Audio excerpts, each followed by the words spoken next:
Bagi menangani penyakit mati rosot betik yang hampir melumpuhkan industri betik negara satu masa dahulu, Institut Penyelidikan dan Kemajuan Pertanian Malaysia atau MARDI telah mengorak langkah untuk menghasilkan teknologi kerintangan sistemik teraruh atau Induced Systemic Resistant ISR. ISR ialah satu pendekatan untuk meningkatkan kerintangan pokok terhadap makhluk perosak. Kerintangan ini boleh diaruh dengan menginokulasi ingkulan ISR pada pangkal pokok. Teknik kawalan ini telah diuji di ladang pengusaha dan berjaya mengawal penyakit mati rosot sehingga 95%. Pendekatan ISR ini juga boleh diguna pakai untuk penghasilan betik secara konvensional dan juga organik.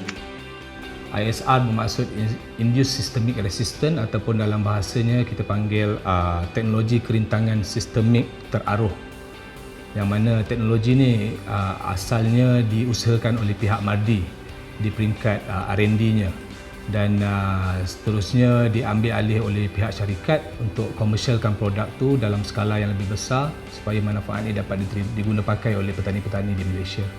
Induced Systemic Resistant ataupun produk ni yang kita panggil ISR Dieback Buster telah dibangunkan bersama-sama dengan MARDI dengan tujuan untuk mengawal serangan penyakit yang dipanggil papaya dieback ataupun lebih dikenali dengan nama penyakit mati rosot betik yang hanya terkena pada tanaman betik sahaja di Malaysia ini. Pada tahun 2003 2004 kita merupakan pengeluar terbesar dunia di belakang Mexico. Selepas 2004, penyakit ini datang daripada luar dan menyebabkan kita kerugian yang amat sangat sehingga kini yang mana saya boleh katakan 80% daripada kawasan yang ditanam betik terpaksa dihentikan penanaman betik disebabkan oleh penyakit ini. Dan daripada masalah inilah timbulnya usaha-sama antara pihak syarikat Area Efektif Sdn Bhd bersama-sama dengan All Cosmos dan juga pihak penjana teknologi MARDI. Kita sama-sama bangunkan produk ni, yang mana produk ni telah dibangunkan dan dilancarkan, teknologi ni dilancarkan pada tahun 2017 dan produk ni sendiri telah dilancarkan di dalam pasaran pada Oktober tahun 2018. Okey, antara sebab utama kenapa kita bekerjasama dengan MARDI adalah disebabkan oleh adanya kelengkapan fasiliti daripada pihak syarikat Area Efektif dan juga All Cosmos, yang mana sekarang ni kita menjalankan operasi kita di UTM Campus di dalam Institut Baru Product and Development Universiti Teknologi Malaysia Skudai. Kadar aplikasi inokulan ISR adalah 5 ml inokulan pekat bagi setiap pokok. Justru 10 liter inokulan diperlukan untuk 1 hektar tanaman betik atau 2,000 pokok. Dieback Buster dicairkan dengan nisbah 1:70 atau 1:100. 1 liter Dieback Buster dicairkan dalam 70 liter atau 100 liter air. Campuran kedua-dua bahan ini dikacau dan sebanyak 350 sehingga 500 ml inokulan ISR yang dicairkan dicurah pada akar pokok mengikut ukur lilik kanopi pokok betik. Kekerapan aplikasi adalah sebulan selepas anak benih dipindahkan ke ladang dan diikuti setiap 2 bulan sekali bagi satu pusingan tanaman iaitu 2 hingga 3 tahun. Nama saya Cha Iwan, seorang researcher daripada All Cosmos Industries Sdn Bhd. Di sini kami mengguna teknologi ISR untuk penanaman betik. Teknologi ISR ini menggunakan mikrob bermanfaat untuk merangsang sistem imunisasi pokok betik daripada jangkitan bakteria Erwinia mollitivora.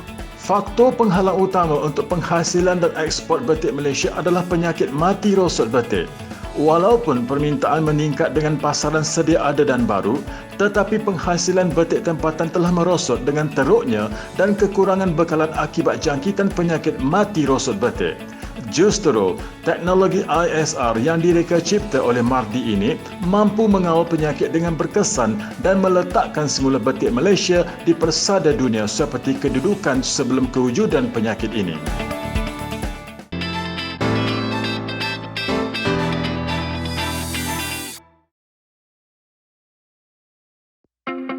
Program Pertanian Bandar merupakan satu program untuk membantu isi rumah bandar meringankan kos sara hidup melalui pengeluaran sendiri sebahagian daripada bahan makanan yang diperlukan melalui bimbingan Jabatan Pertanian. Program ini melibatkan penduduk di kawasan bandar dan pinggir bandar dengan kerjasama dan penglibatan pelbagai jabatan dan agensi yang berkaitan di peringkat negeri dan persekutuan. Pengintegrasian pertanian dalam perancangan dan pembangunan perbandaran adalah penting untuk pembangunan mampan dari segi pelbagai aspek kehidupan dan keperluan kehidupan bandar termasuk bekalan bahan makanan, penghijauan persekitaran, pengurusan air dan bahan buangan bandar, pendidikan serta riadah. Aktiviti pertanian di kalangan penduduk bandar bagi mengeluarkan bahan makanan sendiri merupakan satu pendekatan yang praktikal dan dapat mengurangkan perbelanjaan harian berikutan kenaikan kos sara hidup di bandar. Berdasarkan kepada situasi tersebut, program pertanian bandar dilaksanakan bertujuan menggalakkan penduduk bandar menanam sendiri sayur-sayuran dan juga tanaman makanan di sekitar kediaman mereka supaya beban kenaikan kos sara hidup dapat dikurangkan. Bagi Puan Maziah Haji Jalil, seorang pesara kerajaan telah menyahut seruan ini dengan mentransformasikan kawasan lapang di rumahnya di Bukit Mahkota Bangi kepada satu kawasan untuk beliau bercucuk tanam di waktu kelapangan.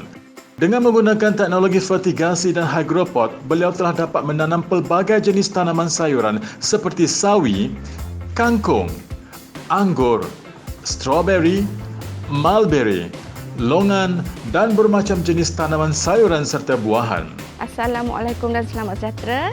Saya Puan Maizah binti Haji Jalil, bekas guru dari Sekolah Kebangsaan Rincing Hilir. Saya baru saja 2 tahun bersara. Okey. Pada waktu lapang saya menghabiskan masa saya di halaman rumah. Okey, di kawasan rumah saya kita menggunakan teknologi secara fertigasi dan juga hidroponik. Kelebihannya bila kita tanam sendiri, kita tahu apa yang kita guna untuk tanaman kita dan tentunya tanaman yang kita tanam sendiri lebih selamat. Okey. Kalau di luar kita tak pasti apa yang digunakan, sama ada dari segi baja ataupun juga dari segi racun. Kalau macam di sini, kita still menggunakan racun tapi kita gunakan racun organik yang kita kenal pasti selamat untuk kita dan juga family. Okey, yang kedua, dari segi penjimatan. Okey, satu masa kita tak perlu lagi keluar untuk membeli sayur-sayuran. Yang kedua, segar. Okey, kita petik terus kita makan. Okey, segar. Kalau kita beli bawa balik belum tentu lagi segar seperti yang kita tanam. Saya memilih untuk menggunakan kaedah fertigasi dan juga hidroponik memandangkan kawasan rumah kita tidak berapa luas. Jadi sekiranya kita menggunakan sistem fertigasi dan hidroponik ni, kawasan yang sempit pun kita boleh tanam pelbagai-bagai jenis sayur-sayuran dan juga tumbuh-tumbuhan yang lain yang boleh kita gunakan untuk kegunaan sendiri dan selain itu boleh mencantikkan lagi kawasan rumah kita. Pada saya, kita tak memerlukan kos yang tinggi sebab kita sistem fertigasi ni kita buat sendiri. Cuma kita perlukan untuk pot dan juga kita punya alat-alat untuk sistem ni lah. Okey, lepas tu kita perlukan motor untuk sistem kita. Okey, untuk hidroponik pula, okay, kita cuma beli pasu je lah. Sekarang ni pun saya rasa pasu pun tak adalah berapa mahal sangat. Bagi beliau, dengan melakukan penanaman bandar ini, beliau dapat menghasilkan tanaman sayuran yang bersih dan bebas dari racun serta selamat dimakan. Dengan kenaikan harga barang terutamanya sayuran, dengan adanya hobi di waktu lapang ini, beliau secara tidak langsung dapat menjimatkan perbelanjaan kos membeli barang-barang keperluan seharian. Antara kelebihan bagi yang mengusahakan pertanian bandar atau urban farming seperti mana Puan Maziah ialah, di samping mengeluarkan peluang dengan melakukan aktiviti berkebun, beliau juga dapat menggalakkan rakan taulan di media sosial untuk turut sama mengusahakan penanaman sendiri tanpa melibatkan kos yang tinggi. Selain itu, sekiranya ada kelebihan di dalam penghasilan tanaman sayuran dan juga buah-buahan, pendapatan sampingan dapat dijana melalui penjualan hasil tanaman kepada orang ramai.